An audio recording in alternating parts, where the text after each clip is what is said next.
Hello students, आप सभी का हमारे यूट्यूब चैनल में हार्दिक स्वागत है। आज के इस वीडियो में बात करने वाले हैं राजस्थान के किसी भी गवर्नमेंट कॉलेज से अगर आप बीए, बीएससी, बीकॉम यानी कि स्नातक कोर्स करना चाहते हैं तो एडमिशन स्टार्ट हो चुके हैं 2026 और 27 सेशन के। कब से कब तक आपके फॉर्म भरेंगे, कब लास्ट डेट रहेगी, कब आपकी फर्स्ट मेरिट लिस्ट जारी होगी, इससे रिलेटेड वीडियो मैंने पहले बना दी है, तो आप उसको ज़रूर देख लीजिएगा ताकि आपको डेट वगैरह पता चल सके और आप डेट रहते हुए यानी कि लास्ट डेट से पहले पहले ही अपना फॉर्म सबमिट कर दें। ठीक है, ऑनलाइन माध्यम में फॉर्म भरने में आएगा। अब ये दूसरी वीडियो है। दूसरी वीडियो भी इसलिए बनाई जा रही है कि बहुत सारे बच्चों ने पूछा था कि सर डॉक्यूमेंट्स कौन कौन से चाहेंगे, तो डॉक्यूमेंट से रिलेटेड ही ये वीडियो है कि जब भी आप किसी गवर्नमेंट कॉलेज में एडमिशन लेते हैं, ऑनलाइन फॉर्म भराते हैं, तो कौन कौन से डॉक्यूमेंट्स की आपको आवश्यकता है, क्या क्या आपको अपडेट कराना है, इसी से रिलेटेड जानकारी आपको इस वीडियो में देने वाला हूँ।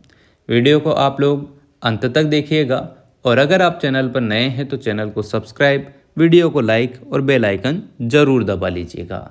साथ में आप लोगों से मैं एक छोटा सा निवेदन करना चाहता हूं कि आप लोग टेलीग्राम, इंस्टाग्राम, जहां भी आपको कोई डाउट होता है, कुछ भी चीज़ आप पूछ सकते हैं। बाकी कमेंट सेशन तो ओपन रहता ही है। ठीक है, तो देखिएगा आपको जो अनिवार्य शैक्षणिक दस्तावेज है, जैसे कि आपने 10वीं की हुई है तो उसकी मार्कशीट आपको लेके जानी है। ठीक है, जब भी आप फॉर्म भरने जाते हैं तो ई मित्र की सहायता आप लोग ले सकते हैं। अगर खुद भी भरना जानते हैं तो आप खुद भी भर सकते हैं। ठीक है, पर मेरी तो एक ही एडवाइस रहेगी कि आप ई मित्र से अपना फॉर्म भराइएगा ताकि आपको किसी प्रकार की कोई दुविधा ना हो, है ना।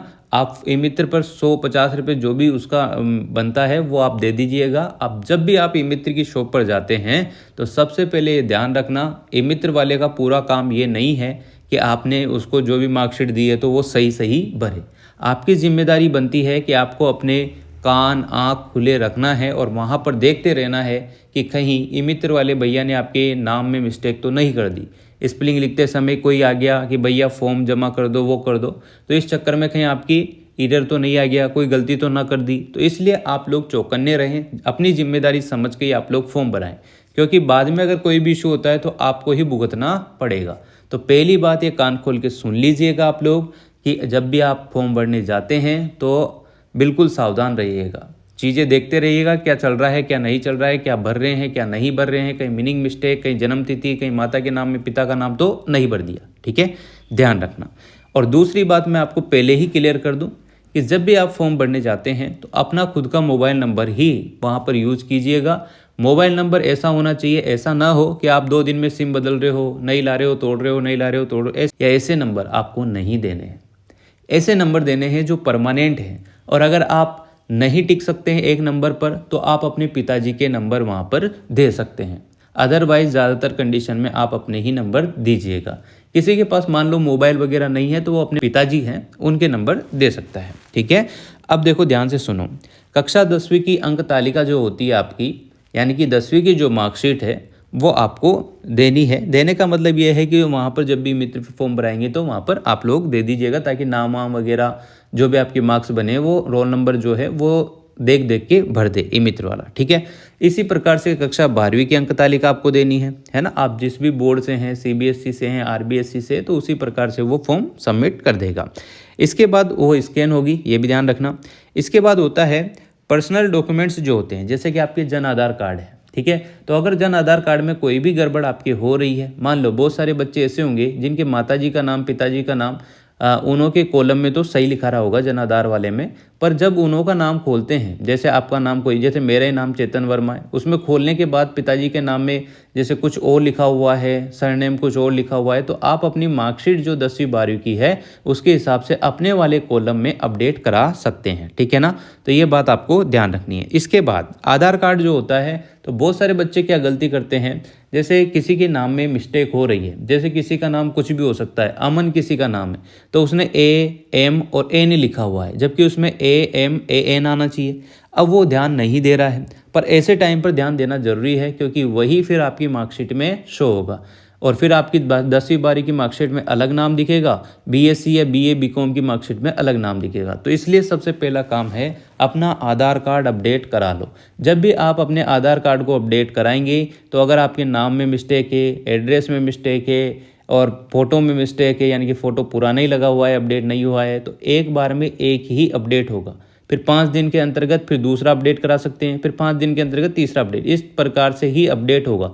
ऐसा नहीं कि आप ई मित्र की शॉप पर या जहाँ भी आपका आधार कार्ड वगैरह करेक्शन होता है वहाँ जाएंगे और एक बार में फ़ोटो अपडेट कर दो, नाम अपडेट कर दो, पिता का नाम और एड्रेस अपडेट कर दो, ऐसा नहीं होगा। एक एक बार में होगा। तो ध्यान रखिएगा, जितना जल्दी आप लोग इसको अपडेट करा लेते हैं, जो भी आपकी गड़बड़ है उसको सही करा लीजिएगा। जन्म दिनांक आपकी 10वीं 12वीं के हिसाब से ही होनी चाहिए, नाम भी आपका उसी के हिसाब से, पिता का नाम, माता का नाम, सारी चीज़ें आधार कार्ड में अपडेट होनी ही चाहिए। ठीक है भाई, इतना समझ में आ गया आपके। इसके बाद देखो ABC ID की हम बात कर लेते हैं। क्या होती है ABC ID? अब बहुत सारे सोच रहे होंगे ABC ID आपके फ़ोन नंबर से बन जाती है, आपके आधार कार्ड से बन जाती है और साथ में ही जो है यूज़र नेम वगैरह से भी वो बन जाती है, जो ईमेल वगैरह है उससे बन जाती है।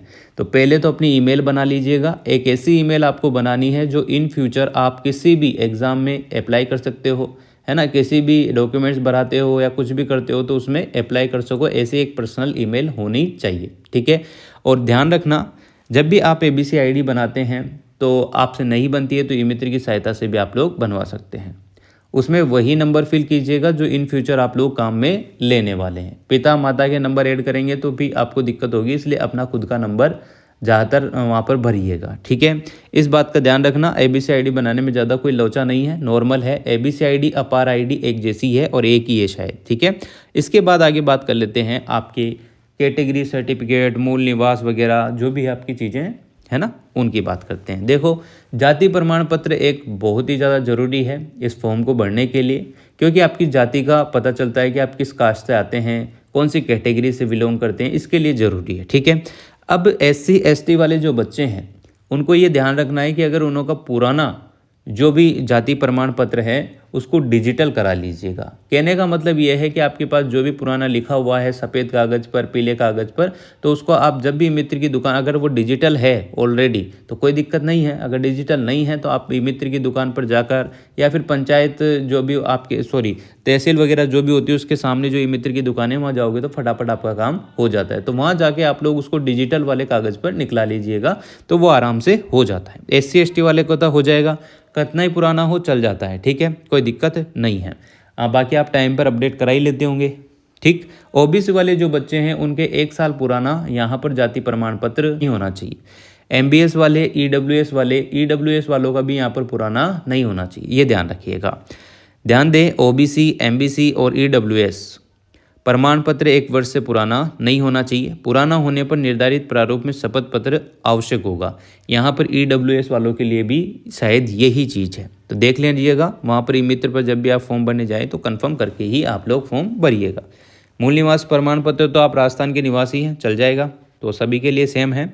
बोनस अंक प्रमाण पत्र, जैसे कि बहुत सारे बच्चे NCC वाले हैं, NSS वाले हैं, जो खेल कूद से संबंधित शारीरिक वाला जो डिपार्टमेंट है, अगर उससे हैं तो आपका वो प्रमाण पत्र है तो आप उसे अप्लाई कर सकते हैं। ठीक है, बाकी कुछ दिक्कत वाली बात नहीं है।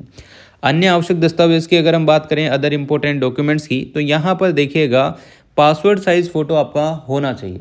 पासवर्ड साइज़ फ़ोटो इस तरीके से होना चाहिए कि पीछे एक ही प्लेन जो है पीछे का बैकग्राउंड हो, जैसे वाइट दीवार हो या ब्लैक दीवार हो, उस टाइप के उस पर जो है ज़्यादातर वाइट दीवार होनी चाहिए, वाइट पीछे पर्दा होना चाहिए, उसके ऊपर आपका फ़ोटो होना चाहिए, पासवर्ड फ़ोटो जिसमें आपका फेस ज़्यादा दिखता हो। 80% आपका फेस दिखना चाहिए और 20% आपकी जो खुए वगैरह है, कंधे वगैरह है वो दिख सकते हैं। ठीक है, यही चीज़ रहती है।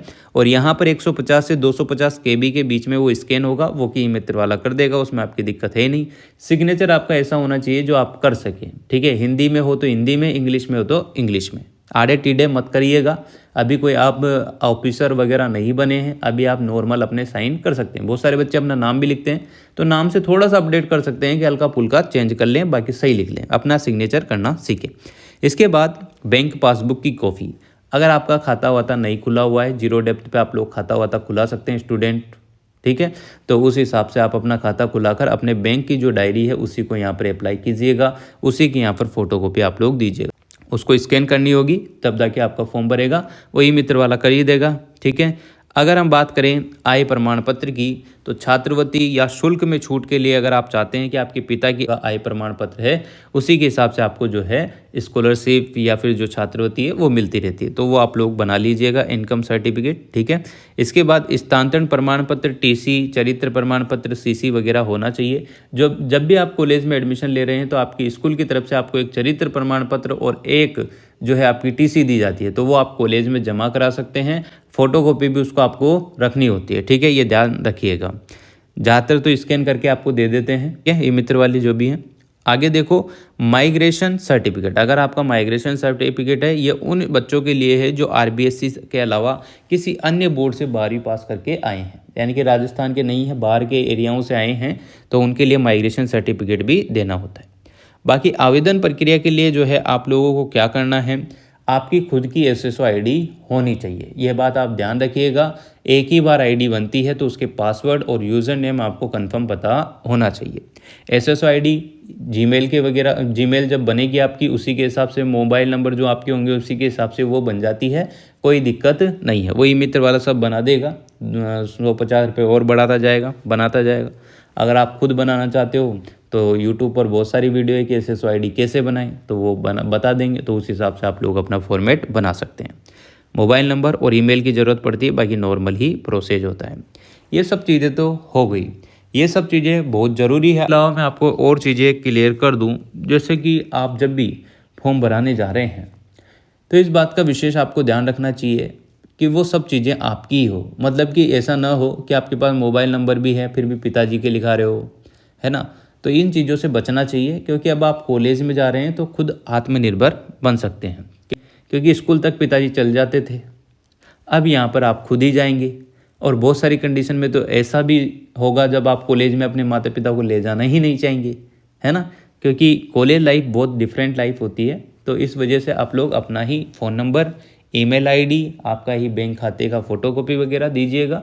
बाकी कोई भी डाउट आपको रहता है तो आप कमेंट कर सकते हैं, आपकी निश्चिंत रहिएगा, आपकी हेल्प की जाएगी। इतनी टाइम से कर ही रहे हैं तो आपकी भी की जाएगी। ठीक है, और एसएसओ आईडी ज़रूर बना लीजिएगा। इन चीज़ों का आपको ध्यान रखना है। बाकी तो यही चीज़ें हैं, एबीसी आईडी बहुत ज़रूरी है। बस यही डॉक्यूमेंट्स आपके चाहेंगे, इसके अलावा कोई चीज़ें आपको नहीं लेकर जानी है अनावश्यक। ठीक है, ऑनलाइन माध्यम में फॉर्म भरेगा, ऑफलाइन बिल्कुल मत भरिएगा। जैसे ही आपका फॉर्म भर जाएगा, ई मित्र की शॉप से आप फॉर्म भरेंगे, उसके 3-4 कागज़ आपको मिलेंगे, आपके फीस का भी मिलेगा, आपके जो फॉर्म भरा है उसका दो पेज आपको मिलेंगे फॉर्म के।